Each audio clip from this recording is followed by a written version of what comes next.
The iron bars of the county jail cell smelled like rust and desperation, and Florence Owens pressed her palm against the cold metal as she watched her 3-year-old daughter Sarah play with a cornhusk doll on the other side.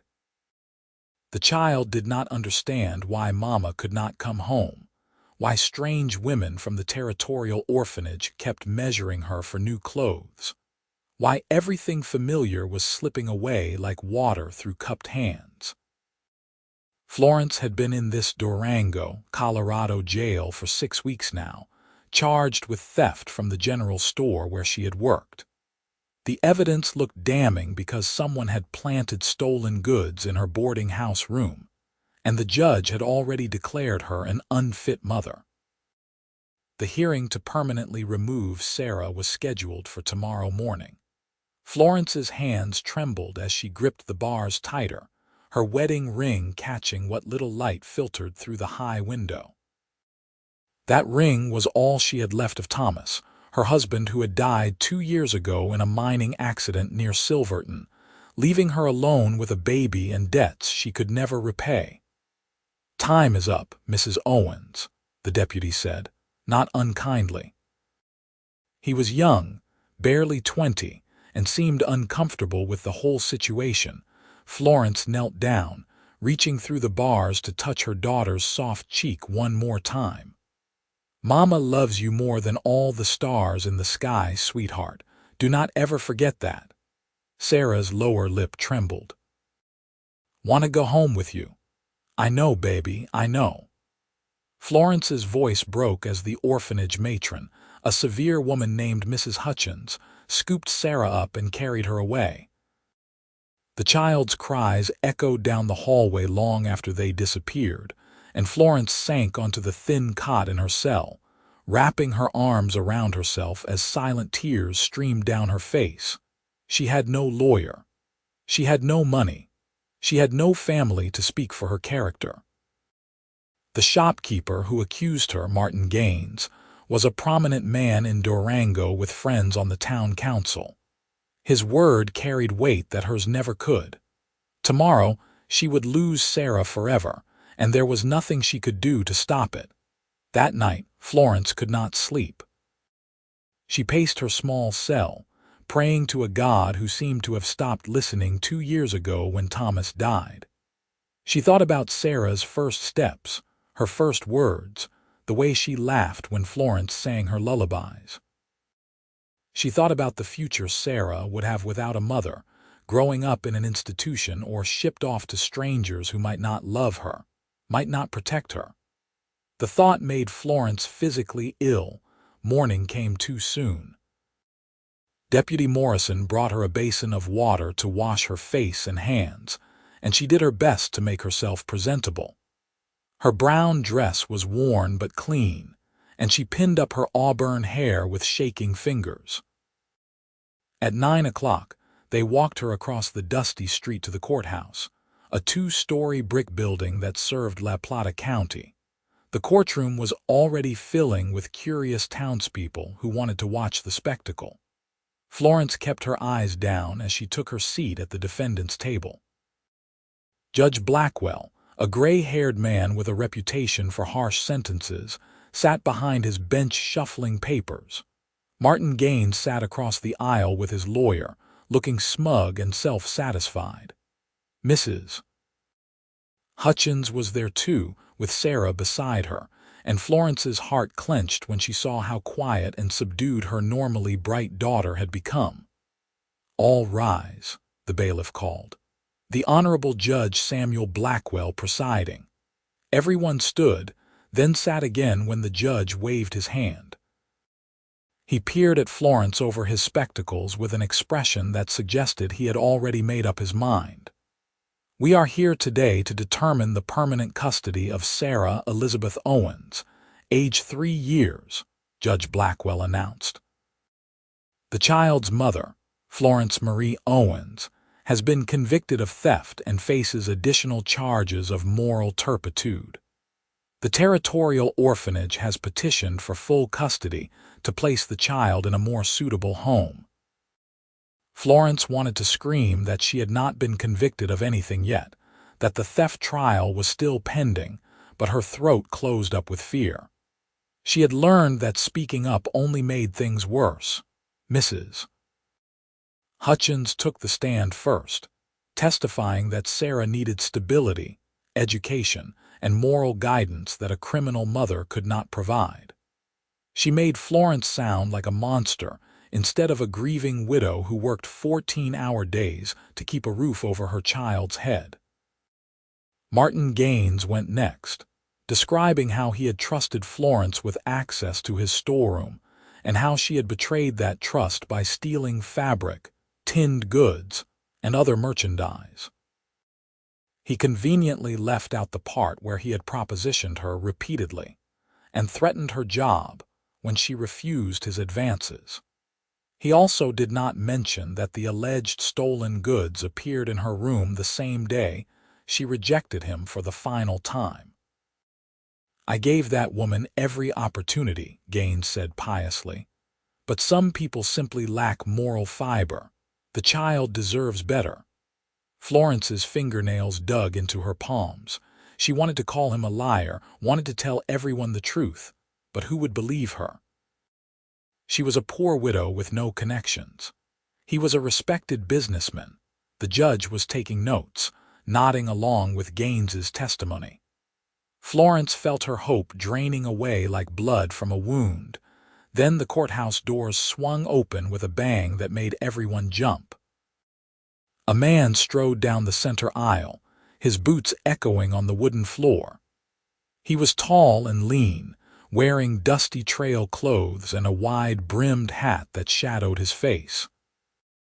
A gun belt hung low on his hips, and he moved with the easy confidence of someone who had spent more time on horseback than in buildings. Florence recognized him immediately, and her breath caught in her throat. Carter Walsh. She had not seen him in over a year, not since he had stopped in Durango on his way to deliver horses to a ranch in New Mexico. He had been kind to her then, helping her carry supplies from the store when he noticed her struggling with heavy packages while managing Sarah.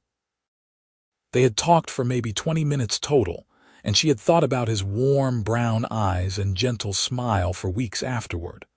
But he was a drifter, a horse trader who traveled from town to town, and she never expected to see him again. "May I approach the bench, Your Honor?" Carter asked, removing his hat to reveal dark hair that needed cutting. Judge Blackwell frowned. "Who are you, and what is your business here?" "My name is Carter Walsh, Your Honor. I am a horse trader, and I have information relevant to this case. I request permission to testify on behalf of Mrs. Owens." Martin Gaines shot to his feet. "Objection! This man has no standing in these proceedings." "I have standing as a witness to character, which is the very matter being decided here," Carter said calmly, "unless the court is only interested in hearing one side of the story."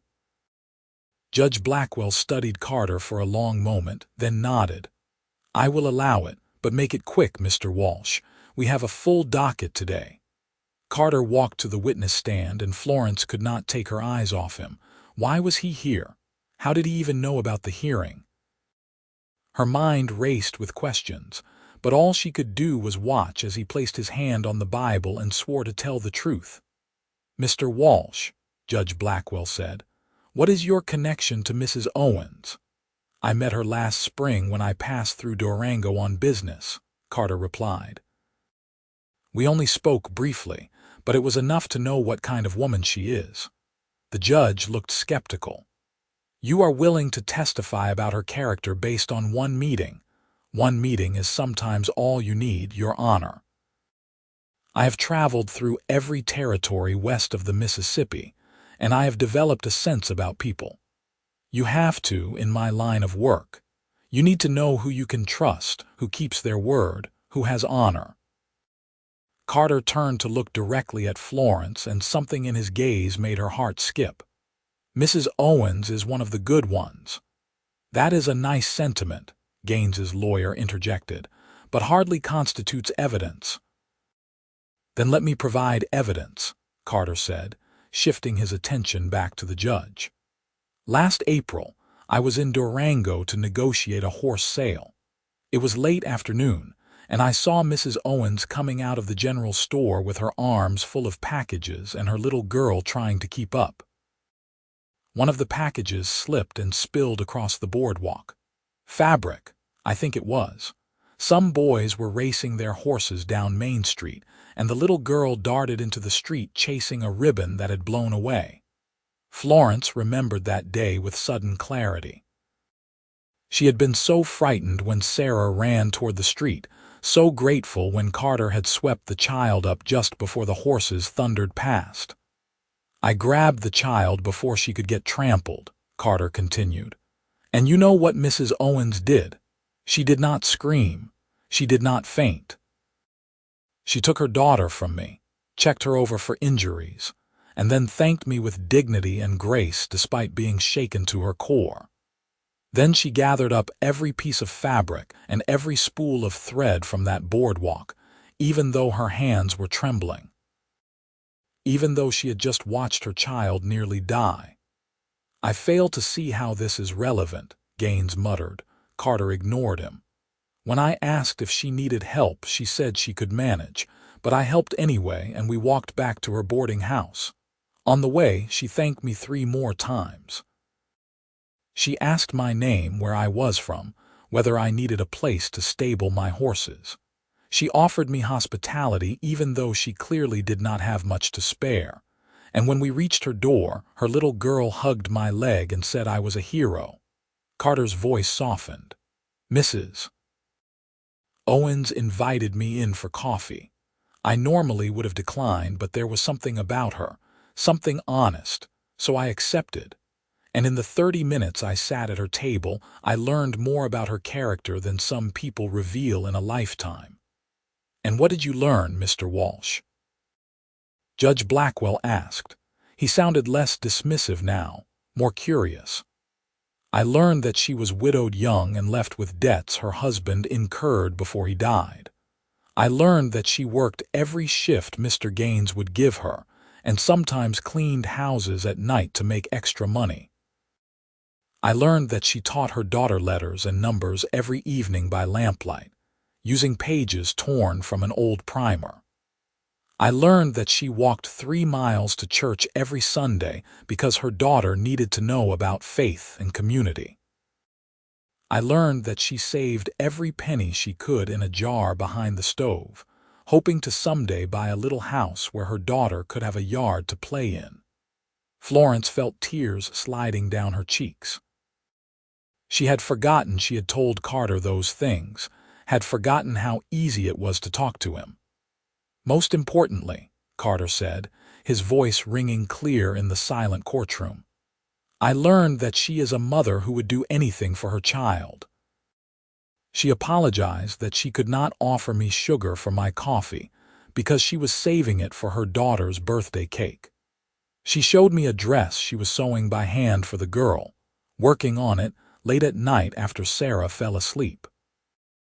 Every single thing in that small room was worn or mended or secondhand, except for the things that belonged to the child. The child had a good blanket, good shoes, a shelf with 3 books. Mrs. Owens sacrificed everything to make sure her daughter had what she needed. He leaned forward, his eyes burning with intensity. Your Honor, I am not a fancy lawyer or a wealthy man. I am just someone who has seen a lot of this world, and I know good people when I meet them. Florence Owens is good people. She has a heart as big as the Colorado sky, and she loves her daughter more than her own life. I would stake my reputation on that. Your reputation as a horse trader, Gaines's lawyer said snidely. My reputation as a man who keeps his word, Carter shot back. Which is more valuable than gold in the territories, and you know it. Judge Blackwell held up his hand for silence. Mr. Walsh, you paint a touching picture, but Mrs. Owens has been accused of theft. How do you account for that?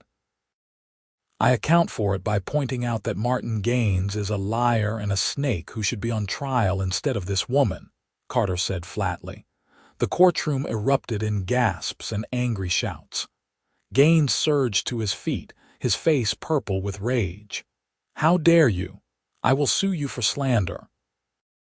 "Truth is not slander," Carter replied, standing his ground, "and I am prepared to prove what I say." Judge Blackwell banged his gavel repeatedly. "Order! Order in this court! Mr. Walsh, those are serious accusations. You have evidence to support them." "I do, Your Honor. I arrived in Durango 3 days ago on a horse delivery from Arizona. I stabled my animals at the livery, and the owner, Pete Garrison, told me what had happened to Mrs. Owens. When I heard the charges, something did not sit right, so I asked around. I talked to people." Carter pulled a folded paper from his vest pocket.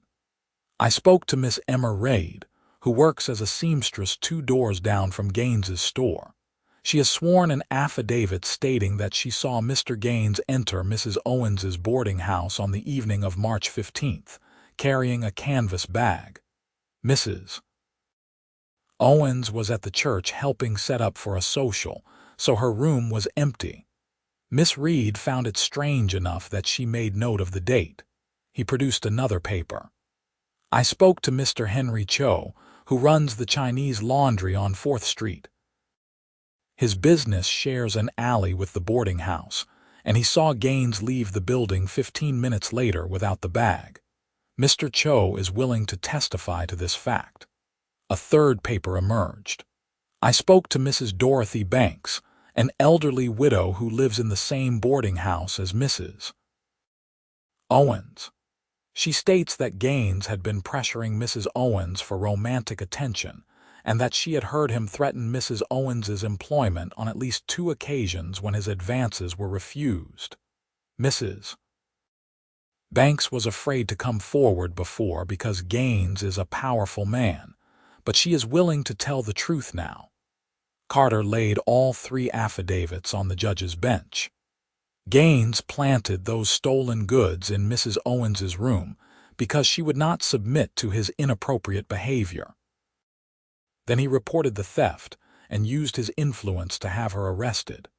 He is using this court to punish a woman who dared to say no to him, and in the process, he is destroying an innocent child's life." The courtroom was completely silent now. Every eye turned to Martin Gaines, who had gone from purple to white. His lawyer was frantically whispering in his ear. Judge Blackwell read through the affidavits slowly, his expression growing darker with each page. When he finally looked up, his gaze fixed on Gaines with the force of a hammer blow. "Mr. Gaines, I am going to ask you a direct question, and I suggest you answer truthfully. Did you enter Mrs. Owens's residence on March 15th and plant evidence to incriminate her?" Gaines's mouth opened and closed like a fish out of water. "I did no such thing. These witnesses are lying. They have been paid off." "I did not pay anyone," Carter said. "I just gave them the courage to speak up by being willing to stand with them. Something you counted on no one doing because Mrs. Owens has no family, no money, and no power. You thought you could ruin her life and face no consequences." "This is outrageous," Gaines blustered. "I am a respected member of this community." "You are a man who abuses his position," Judge Blackwell said coldly. "And these affidavits provide sufficient cause for me to question the validity of the theft charges. Deputy Morrison, please escort Mr. Gaines to a holding cell while I conduct a thorough investigation into these allegations." "What? No, you cannot do this," Gaines shouted as the deputy took his arm. "I can and I will," the judge replied. "And if I find that you have committed perjury and made false accusations, you will face the full weight of the law. Take him away." As Gaines was dragged from the courtroom, still protesting, Florence sat frozen in shock. She could not quite believe what was happening. Could not believe that Carter had appeared like an avenging angel and turned everything around. Judge Blackwell turned to Florence, his expression softer than before. Mrs. Owens, in light of this new evidence, I am dismissing the petition to remove your daughter from your custody. The theft charges against you will be reviewed, and I suspect they will be dropped entirely. I apologize that this court was used as a weapon against you. That is not justice. Florence tried to speak, but no words came out. She pressed her hand to her mouth as tears poured down her face, tears of relief and joy and overwhelming gratitude. "Mama!" Sarah's voice rang out, and suddenly the little girl broke free from Mrs. Hutchins and ran across the courtroom. Florence dropped to her knees and caught her daughter in her arms, holding her so tightly that Sarah squeaked in protest. Florence buried her face in her daughter's soft hair and sobbed. "I've got you, baby. I've got you. Mama is never letting you go."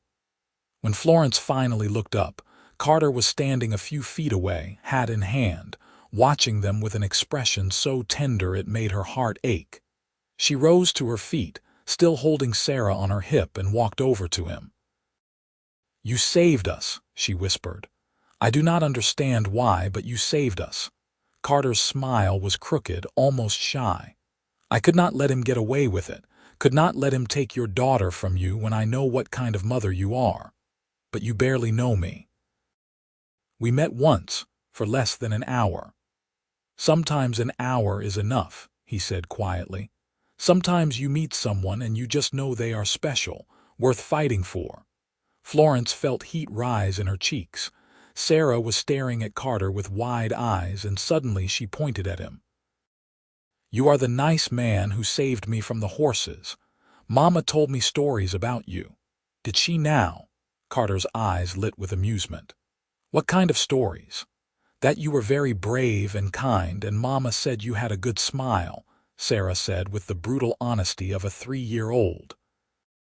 Florence wanted to sink through the floor. Sarah hushed now, but Carter was grinning.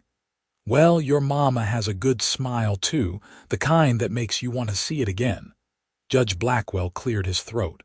"Mrs. Owens, you are free to go. I will send word when we need you to give a formal statement about Gaines. In the meantime, take your daughter home." Home. Florence had not been home in 6 weeks. She thanked the judge profusely, gathered her few belongings, and walked out of the courthouse with Sarah in her arms and Carter beside her. The morning sun was bright after the dim courtroom, and she stood on the steps just breathing in the fresh air and marveling that she was free. "Where are you staying?" Carter asked. "The boarding house on 3rd Street. Mrs. Patterson's place." "May I walk you there?" Florence nodded, and they made their way through the busy streets of Durango. People stared as they passed, and Florence knew the gossip would be flying through town within the hour. She did not care. She had her daughter back, and nothing else mattered. When they reached the boarding house, Mrs. Patterson came rushing out, having already heard the news. "Oh, Florence! I am so glad you are home, and with little Sarah too. Come in, I have kept your room just as you left it." Florence turned to Carter, suddenly shy. "Would you like to come in for coffee?" "I know I offered that a year ago, and I still cannot offer you sugar, but I owe you so much more than coffee." "You do not owe me anything," Carter said, "but I would love some coffee." They climbed the stairs to Florence's small room, and Sarah immediately ran to her bed, hugging her stuffed rabbit that had been waiting for her. Florence busied herself with making coffee on the small spirit stove, very aware of Carter's presence in the cramped space. He looked too big for the room, too masculine, and she felt nervous in a way that had nothing to do with fear. "I still do not understand why you did all this," she said as she poured coffee into 2 mismatched cups. "You went to so much trouble for someone you hardly know." Carter accepted the cup and took a sip before answering. "I told you, sometimes you just know about people. When Pete at the livery told me what happened to you, I got angry, really angry, because I remembered you, Florence. I remembered how kind you were, how hard you were working, how much you loved your daughter, and I knew in my bones that Gaines was lying. He set his cup down and looked at her directly. But if I am being completely honest, it was not just about justice. It was about you. I have thought about you a lot this past year, wondered how you were doing, wondered if you ever thought about me. Florence's heart was pounding. I did think about you, more than I should have, probably. You were a stranger just passing through, but you were so kind to us. And when you left, I felt like something bright had gone out of my life. I felt the same way, Carter admitted. I have been traveling for 10 years, never staying in one place long, never wanted to. But after I met you, I kept finding excuses to swing back through Durango. I told myself it was just good business, but really I was hoping to see you again. Why did you not come find me before this? Florence asked softly. Because you were in mourning for your husband. Because you had enough troubles without a drifting horse trader complicating your life.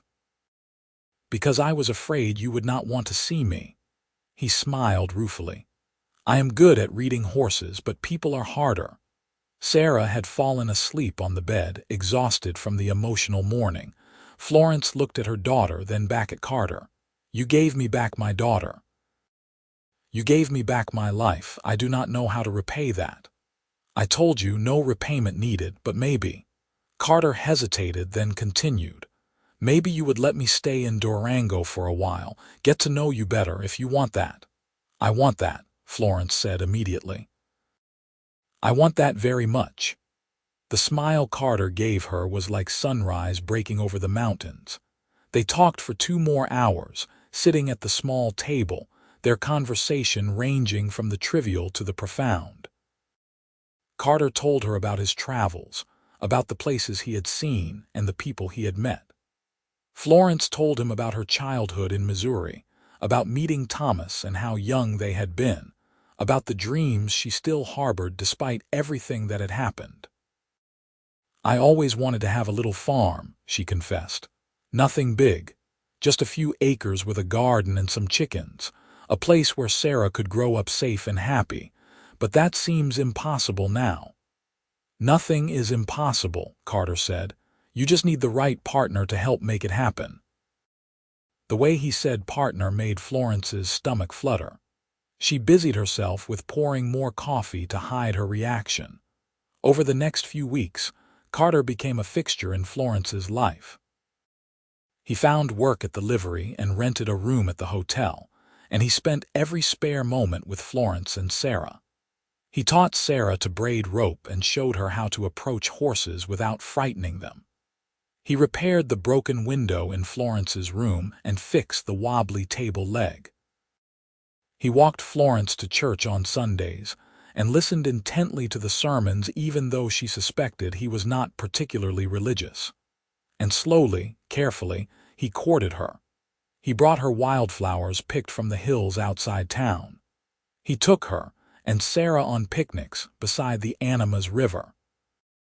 He held her hand when they walked and made her laugh with his dry humor and gentle teasing. He was patient, never pushing, always respectful of her past and her grief. Florence found herself falling for him in a way that was different from what she had felt for Thomas. Thomas had been her childhood sweetheart, her first love, and she would always cherish his memory. But Carter was something else entirely. He was solid and steady, a man who had seen the world and chosen her. A man who loved her daughter as if she were his own. A man who made her feel safe and cherished and desired all at once. 6 weeks after the trial, they were sitting on a bench outside the boarding house watching Sarah play with other children in the yard. The evening air was warm, and Florence's hand was tucked into Carter's larger one. The charges against Gaines were confirmed, Florence said quietly. Judge Blackwell told me today. He is going to prison for 2 years and he has to pay restitution to everyone he has cheated. Good, Carter said firmly. He deserves more. Mrs. Hutchins apologized to me yesterday. She said she should have investigated more thoroughly before trying to take Sarah away. She seemed genuinely remorseful. That is something, at least. They sat in comfortable silence for a moment, then Carter shifted to face her. Florence, I need to tell you something. I have been offered a contract to deliver horses to a ranch near Animas Forks. It is good money and it would take me away for about 3 weeks. Florence felt her heart sink. Oh, of course. That is your work, I understand. I do not want to go, Carter said. Or rather, I do not want to go without you. I know we have not known each other long in terms of time, but it feels like I have known you forever. And I do not want to spend 3 weeks away from you and Sarah. What are you saying? Florence asked, barely daring to hope. Carter slid off the bench and dropped to one knee, and Florence's breath caught. Sarah stopped playing and ran over, sensing something important was happening. Florence Owens, I am not a rich man and I do not have much to offer beyond my 2 hands and my word, but I love you. I love your daughter. I want to build that farm you dream about, and I want to fill it with laughter and love and maybe more children if we are blessed. I want to wake up beside you every morning and come home to you every night. I want to be your husband and Sarah's father, if you will have me. He pulled a simple gold band from his pocket. This was my mother's ring. She would have liked you. Will you marry me? Florence was crying again, but this time from pure joy. Yes, yes, 1,000 times yes. Carter slipped the ring onto her finger and it fit perfectly. He stood and pulled her into his arms, kissing her softly while Sarah cheered and jumped up and down. The other children and their parents applauded, and Florence laughed through her tears. They were married 2 weeks later in a simple ceremony at the Durango church. Pete from the livery stood up as Carter's witness, and Mrs. Patterson was Florence's matron of honor. Sarah was the flower girl, scattering petals with enthusiastic abandon. Judge Blackwell attended, smiling broadly, and even gave them a set of good dishes as a wedding gift.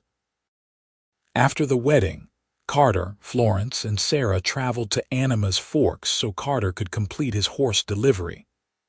The mountain town was beautiful, nestled high in the San Juan Mountains, and Florence fell in love with the rugged landscape. They stayed at a small inn while Carter worked, and Florence explored the town with Sarah, marveling at the peaks that surrounded them. One afternoon, Carter took them to see a property just outside Animas Forks. It was 20 acres of meadow and forest, with a small creek running through it and a view of the mountains that took Florence's breath away. The owner is willing to sell cheap because he is moving back east, Carter explained. I have been saving money for years, and with what we both have, we could afford it. We could build our farm here, Florence, our home. Florence looked at the land, imagining a house where Sarah could run free, a garden where she could grow vegetables, a barn where Carter could keep horses. She imagined a life filled with peace and beauty, far from the painful memories of Durango. Yes, she said, this is perfect. This is where we are meant to be. They bought the land and spent the next year building their homestead. Carter proved to be skilled with his hands, constructing a sturdy 2-room cabin that they would expand as their family grew. Florence planted a huge garden and learned to preserve food for the harsh mountain winters. Sarah thrived in the clean air and open spaces, growing strong and happy. Florence found work taking in sewing from the miners and their families, and Carter built a reputation as the best horse trader in the region. Money was tight, but they had everything that mattered. On their first wedding anniversary, Florence told Carter she was pregnant.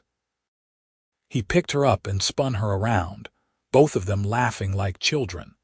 Sarah, now 5 years old, was thrilled at the prospect of being a big sister. Their son was born in the spring of 1876, during a gentle rain that made the meadows bloom. They named him Thomas Carter Walsh, honoring both the past and the present. He was a healthy baby with his father's dark hair and his mother's green eyes, and Sarah doted on him constantly. 2 years later, another daughter arrived, and they named her Grace. She was tiny and fierce, with a powerful set of lungs that kept them up at night, but also filled the house with life. As the years passed, the Walsh family became a fixture in the Animas Forks community. Carter served on the town council and helped organize the annual summer fair. Florence taught reading and writing to the miners' children in her front room during the winter months. Sarah grew into a thoughtful, kind young woman who inherited her mother's compassion and her father's steady nature. Florence never forgot the dark time when she had almost lost everything.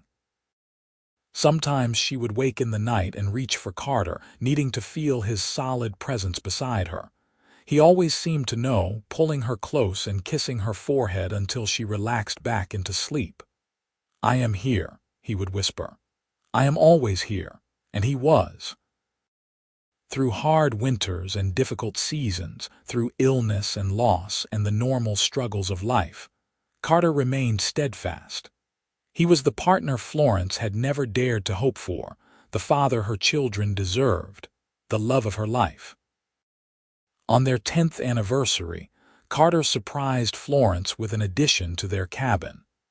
He had spent months secretly building a proper parlor with a stone fireplace and windows that looked out over the mountains.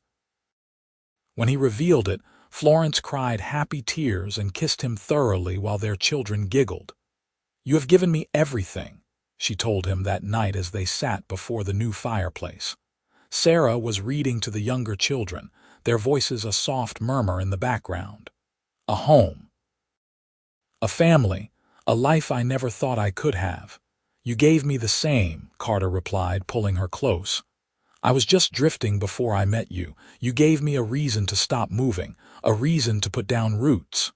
Do you ever regret it, giving up your traveling?" "Never, not for 1 second." He tilted her chin up so he could look into her eyes.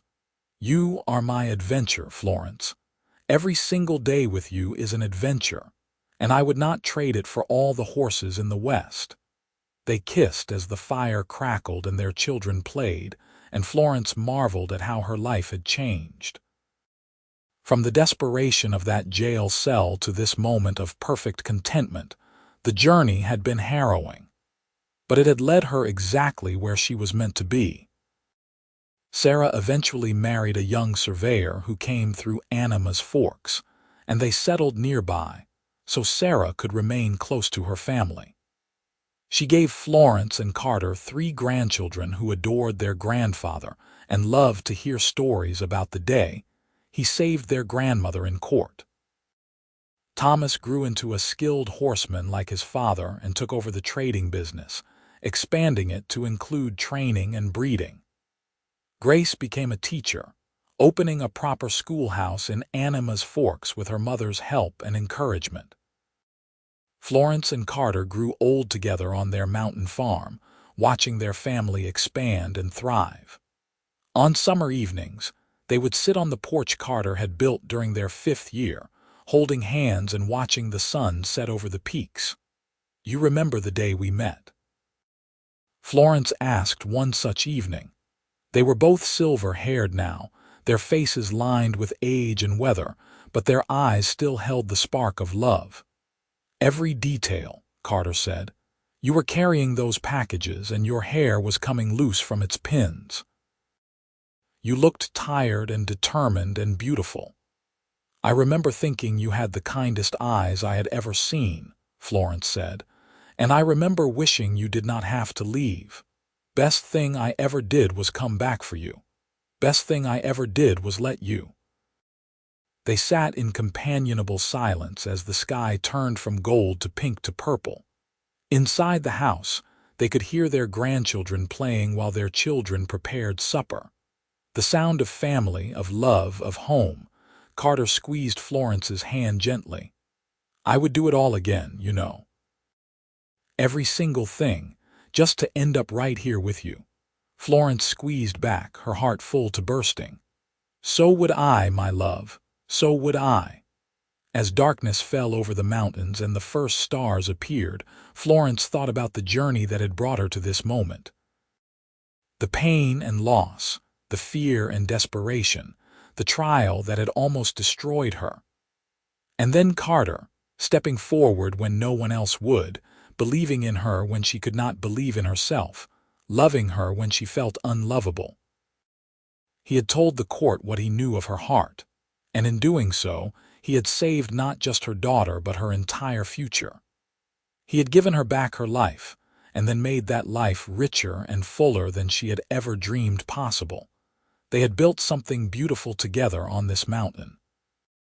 A home, a family, a love that would endure long after they were gone, living on in their children and grandchildren and all the generations to come. Florence leaned her head on Carter's shoulder, feeling the steady rhythm of his breathing, the warmth of his body beside hers. This was happiness, she thought. This quiet moment, this simple peace, this profound contentment, this was everything. And as the stars wheeled overhead and the night breeze whispered through the pines, Florence Walsh closed her eyes and gave thanks for the cowboy who had stepped forward, for the love that had saved her, for the life they had created together in the wild, beautiful heart of Colorado. Their story had begun with desperation and a stranger's kindness. It had grown into something neither of them could have predicted, something stronger than hardship and sweeter than any dream. It had become a love that would last forever, a testament to the power of believing in someone, of fighting for what is right, of having the courage to love when love seems impossible. And in the end, that was the greatest gift of all. Not the land or the house or even the children, precious as they all were. The greatest gift was simply this, the knowledge that they had found each other in a vast and lonely world, and having found each other, they had held on tight and never let go. That was the story Florence told their grandchildren when they asked about the early days. That was the legacy she wanted to leave behind. Not a tale of suffering or injustice, though those things had been real, but a story of hope and redemption and love that conquered all obstacles. A story that proved that sometimes, when everything seems lost, a stranger can step forward and change your entire world. A story that showed how one act of courage and kindness can ripple outward, creating waves of goodness that touch countless lives. Carter had stepped forward in that courtroom and told the truth about her heart. And in doing so, he had claimed her heart for his own. It was a gift she would treasure until her dying day and beyond.